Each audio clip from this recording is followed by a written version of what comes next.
Guys ఒక 2 days నుంచి కంటిన్యూగా మన యూట్యూబ్ కామెంట్స్ లో అండ్ మన ఇన్స్టాగ్రామ్ లో ఒకటే కామెంట్స్ ఒకటే డిఎమ్స్ వస్తున్నాయి. అండ్ అది ఏంటంటే రోమన్ రైన్స్ కి ఏమైంది, రోమన్ రైన్స్ చనిపోయిందంట, రోమన్ రైన్స్ ఈ లోకంకి వదిలేసి వెళ్ళిపోయిందంట, రోమన్ రైన్స్ చచ్చిపోయిందంట అని మీరు చాలా మంది మెసేజ్ల పైన మెసేజ్ చేస్తున్నారు. సో చూడండి, ఓపెన్ చెప్పాలంటే రోమన్ రైన్స్ కి ఏం కాలేదు. ఓకే, రోమన్ రైన్స్ బాగానే ఉన్నాడు.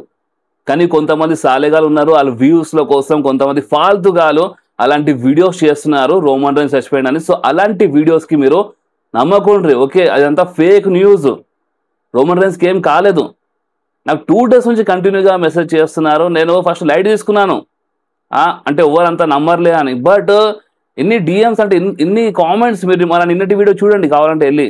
ఆ వీడియో కింద మీకు చాలా కామెంట్స్ కనిపిస్తాయి. ఇన్స్టాగ్రామ్లో డిఎమ్స్ పైన డిఎమ్స్ వస్తున్నాయి అన్న రోమన్ రైన్స్కి ఏమైంది, రోమన్ రైన్స్ చచ్చిపోయిందంట అని. సో అలాంటి ఫేక్ వీడియోస్కి అలాంటి ఫేక్ న్యూస్కి మీరు నమ్మకుండ్రి. రోమన్ రైన్స్కి ఏం కాలేదు.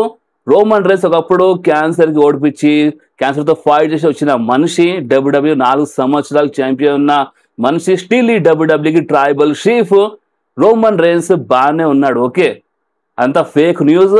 అలాంటి ఫేక్ న్యూస్కి మీరు నమ్మకండి, లైట్ తీసుకోండి. వాళ్ళకి ఆ ఫాల్తుగా ఉన్నారు కొంతమంది, వాళ్ళకి మీరు కావాలంటే రిపోర్ట్ చేయండి అలాంటి వీడియోస్ పైన.